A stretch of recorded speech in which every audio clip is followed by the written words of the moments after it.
Chapter 16. The Decision of Kings. In a way that filled the rest of the group with obvious excitement, it had the opposite effect on me. While the others were watching the thrones with anticipation from their bowed positions, my head remained immovable as I glared at the ground. As hard as I tried, I couldn't get the image of that rose out of my head. It didn't matter if it was real or not. It was nothing but a pile of ashes now. I did my best to close my eyes and lift my head to match everyone else, but every time I tried, my head became filled with threats from the King of Clubs. It was like I was there again, at our meeting, while he tried to justify his heinous actions and spewed even more violent words. I began to imagine the war being over, Wonderland buried somewhere underneath the ashes in that case. It was not a proper thing to think of, but it was even more motivation to complete my remaining trial.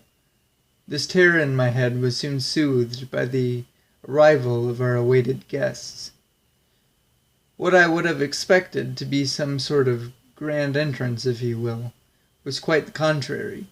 We all looked to the sky to find water droplets subtly floating from the top bowl of the fountain behind us to the thrones. The more droplets began to collect, the more that bodies began to visibly fill the seats.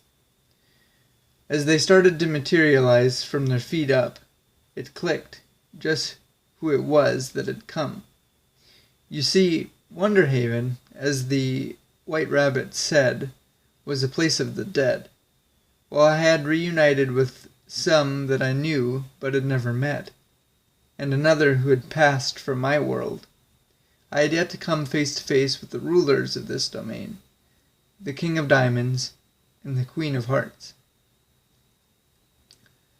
I first noticed the king as he was the first to appear. What initially caught my eye was his face. He had short, dark hair and a matching well-groomed beard. The curious thing about it, however, was that in a certain light it went from all black to an auburn color.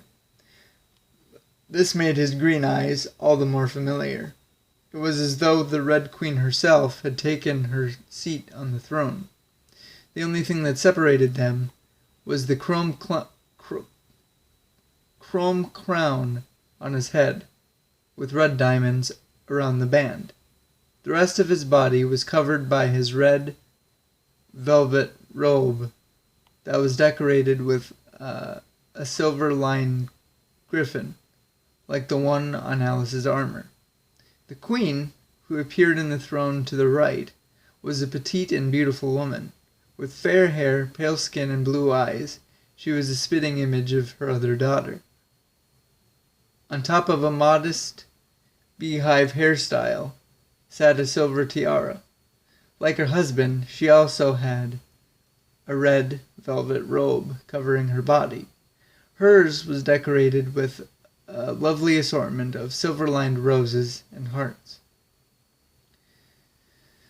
Seeing the royal couple sitting there, there was no question of the power they commanded, even here in the afterlife. As if that wasn't enough proof of who they were, the White Rabbit took it upon himself to scurry to the front of us, beside the king, and announce after clearing his throat, presenting the Honorable King of Diamonds and his wife, the Queen of Hearts. I could tell the king thought this was unnecessary, but nevertheless, the rabbit stayed and fielded his questions. "Is my daughter not in attendance today?" asked the king in a kind voice. "Unfortunately not, my lord. She was not able to come," answered the rabbit in a nervous tone. But then Alice nudged me to my feet and pushed me forward. Seeing this, the rabbit continued, "Ah, but she sent this one in her place." As I stood in front of the thrones, he began to introduce me. "May I present Alice?" Before I could finish, the king dismissed him. "I know who this is, Rabbit. My daughter speaks of him often, and fondly, I might add." Having the rabbit retreat to his place in the group left me alone to respond to the king's compliment. "Thank you, your majesty," I said with a bow. The king acknowledged my appreciation with a nod as he addressed me. "I assume you're here for the crystal rose. Tell me, what circumstances of Wonderland would warrant this?" "The Black Royalty has come with intentions to seize the throne. Despite my best efforts at negotiation, war is imminent," I replied in a serious tone. My brother. The king seemed surprised as he shared a concerning glance with his wife. The next question came from the queen, with a quiet and gentle voice. "And what of White? Is she well?" I took a deep sigh of regret, because I didn't want to be the bearer of bad news. "She was kidnapped before I got there. She is alive, but she is very weak. Their dark magic has taken quite a toll on her. I fear that she, like the rest of us, may not have a lot of time left." The king had a faraway look come across his face. "So, it has come to this again." Unsatisfied with this unclear and cryptic response, I pressed him. "Sire." He seemed to snap back into reality. I wasn't sure if he was changing the subject or clarifying what he had said prior, but his reply aided me regardless. "Alan, from the time you stepped foot in Wonderhaven, you have faced two trials, one of the mind and one of the body. You may think that you have an understanding of the Crystal Rose and the events that are to come when you take it from here. But there is far more to it that is yet to be told, which is why I now present you with your third and final trial, one of the heart. Partake in the water of the fountain. It will show you what you need to know. If you can accept what it shows you deep within your heart of hearts, the crystal rose will reveal itself to you." When the king's speech ended, he raised a hand, beckoning me to the fountain. Not wanting to displease him, I went without question, but the walk over produced plenty in my head. How was drinking water considered a trial? What was it that I didn't know that would be so difficult to accept? What was initially a short walk felt miles longer, not being able to come up with answers.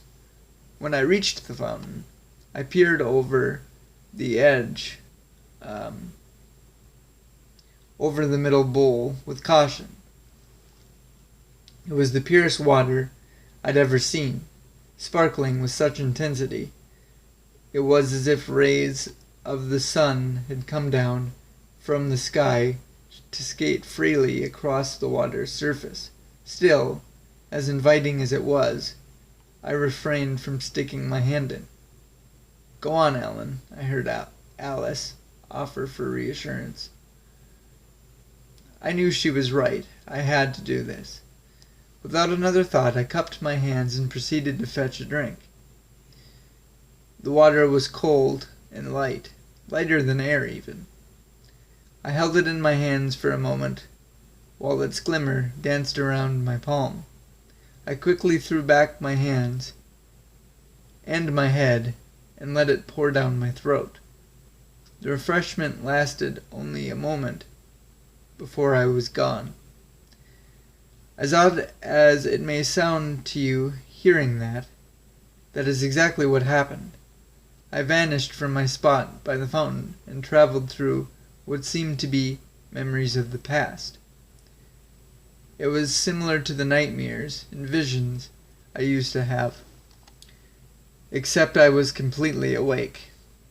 It was a first-person experience where I couldn't be heard or seen. The first vision I came to was the Queen of Hearts telling her two little girls a bedtime story. They looked up at their mother with such wonder in their eyes as she shared heroic tales of their father. When she finished, she left them with a kiss on the forehead and turned out the light. When she shut the door, I was warped to the next memory. This one was years in the future. In front of a throne room full of happy citizens, White stood in what appeared to be her coronation. Her parents stood in front of her with smiles as they prepared to present her with gifts. The Queen gave her a rose necklace from around her neck, and the King, of course, placed the crown of Wonderland on her head.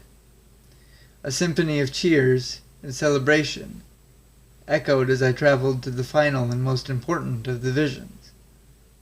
I was brought to a place of complete darkness. It was like I was looking into the eye of a violent storm. As clouds swirled and thunder rolled, I could see a faint light from the middle of the chaos. The closer I moved to the light, the more I could see in reasonable detail. The clouds surrounding the light ended up to not be clouds at all, but rather a horde of Jabberwockies furiously encircling the King of Diamonds. The light I saw emanating from the light I saw was emanating from the crystal rose, which he held in a firm grip close to his chest. Clearly overwhelmed by the onslaught of winged beast, he resorted to drinking the nectar from the flower. As he did, his face became the White Queen's, and he or she let out a battle cry as they erupted into a bright light that pushed the whole horde away, incinerating everything. The light dominated my field of vision as the scene ended. I then abruptly rocketed back into existence by the fountain, and when I got my bearings, I realized my trial was over. Traveling through the distant past, and not so distant future, had left me a bit woozy and unsteady. Leaning on the fountain to remain on my feet, I could see Hatter and Alice coming to my aid as they held me up to go in front of the king. "There we are, lad, right as rain," coached Hatter as we stumbled forward. "What did you see?" Alice asked from the other side. By now, I believe I had fully comprehended what I had actually witnessed, and this breakthrough drove me to madness. So much intense anger welled up inside me that I found my own feet again and pointed a finger at the king. "You want to know what I saw? I saw the truth. The truth is that the one who drinks the nectar of the crystal rose dies, along with everything around them." My outburst seemed to alarm Alice, who was quick to try to quail it. "Alan, hush." The king was quick to wave this off. "No, Alice, let him speak," he said, permitting me to continue. "She can't die. It's not right. The crystal rose is supposed to save Wonderland, not destroy it." The king sat there on his throne while I yelled. He combated my argument calmly and with respect. "As unfair as it may seem, what you fail to realize, Alan, is that to unlock one's true potential, as the legend says, is to accept that sacrifices must be made for the good of all, and to know when the time has come. It is the decision of all kings, one that I myself made in the darkest of times, and one that my daughter must make as well. Wonderland's people are filled with hope. White is filled with hope. It's what we fight with, what we'll die for." I exclaimed back. "That's what the rose is, hope.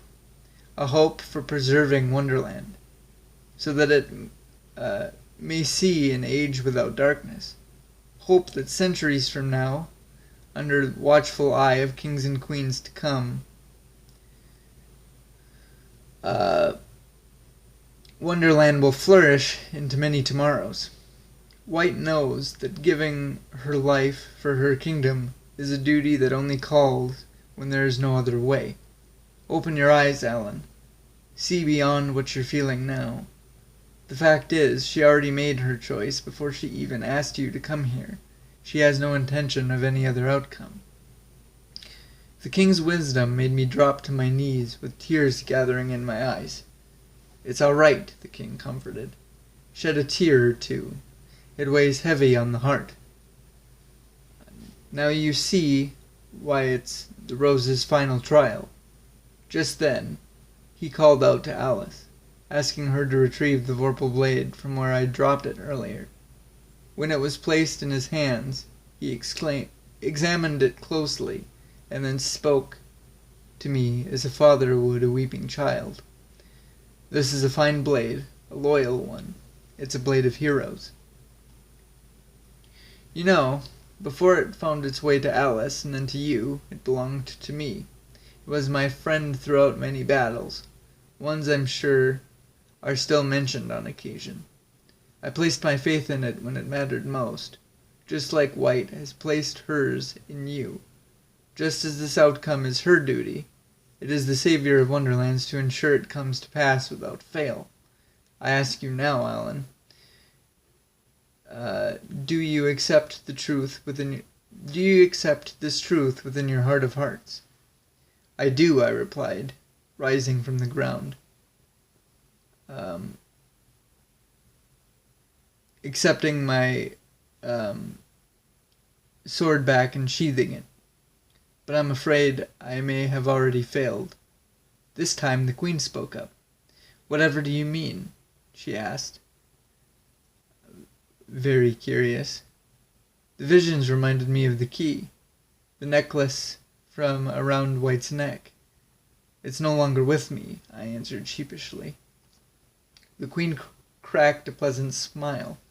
Oh, not to worry, my child. The key is designed to return safely to its owner when its purpose has been completed. It's resting safely once again around White's neck. Now the crystal rose is waiting for you, pure one. You've proven yourself worthy and may go with our blessing. It may now go with our blessing. Where will I find it? I inquired, having fully recovered from my emotions.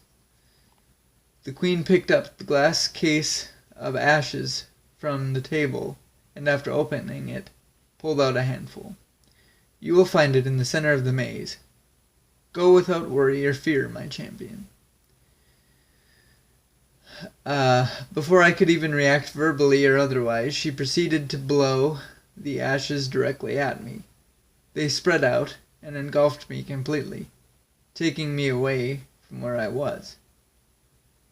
Again, I vanished, this time in a cloud of suffocating ash. As sudden and unpleasant as this mode of transportation was, I was finally on my way to the real Crystal Rose. I must tell you that any mode of transportation in Wonderland that requires you to disappear from one place and reappear in another will leave you very disorientated. For the second time, I found the world to be dizzying. But this was all made better by laying my eyes on it, the Crystal Rose. There, in all its glory, just as the Queen said. In the exact center of the maze, on a golden pedestal, sat the flower, looking as though it had come from heaven itself. Its crystal petals were cradled by golden leaves. It shimmered so divinely, I thought I heard the gentle hums of angels as I approached it. Although I had proven myself worthy of its presence, I still didn't feel worthy enough to touch it. I even held my breath, so as not to cause disruption. As I stood there dazed in complete awe, a voice spoke from near the wall of the maze. It's beautiful, isn't it? This startled me out of my trance. But it startled me more to turn around and see who the voice came from. Standing just a few feet away from me was the woman I once knew as the Red Queen. As you can imagine, my first instinct was to draw my sword before she could make a move. "No, Alan, wait. I mean you no harm," she pleaded before I could draw it. What was I to do? Was this the true final test? To take the rose from the hands of my enemy? If her intention really was to talk, we both knew I would need to be better convinced, so I let her continue as she began to pace around the pedestal. In spending nearly a decade in this place, I've had a lot of time to reflect on the aspirations I had during my life, as well as the true weight the rose carries. As hard as I sought to claim the throne, I would have been weak, certainly not strong enough to make the choice my sister has. The more she talked, the more comfortable I felt to release my hand from the hilt of my sword. It would be easy to think that if it had been me who was crowned, all this wouldn't be happening. But in the end, a sister would still be dead, and the black royalty would still seek to reign.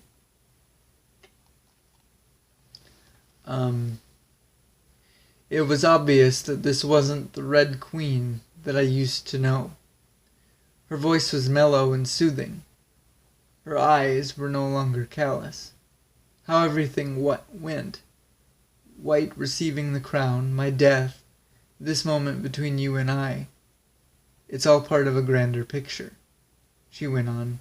Everyone in Wonderhaven has played their part. You and White still have a part to play. You mustn't fail Wonderland the way I did. Take the crystal rose, Alan. Let fate run its course. I didn't speak a word to Red in that entire conversation. Just listened. Every word was a piece of wisdom from past transgressions. She had learned the way that fate had intertwined us all, and hate had given way to understanding.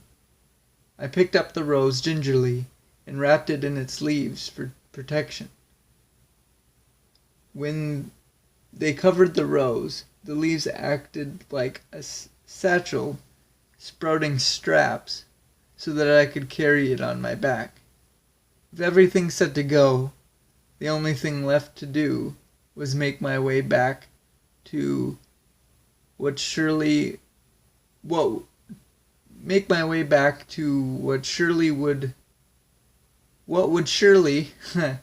be a war-torn place. Out of all the magical things Wonderhaven had in store for me, forgiving Red was one that was the hardest to grasp. Although I wasn't able to give a proper goodbye to my friends there, I had a feeling I would see them again.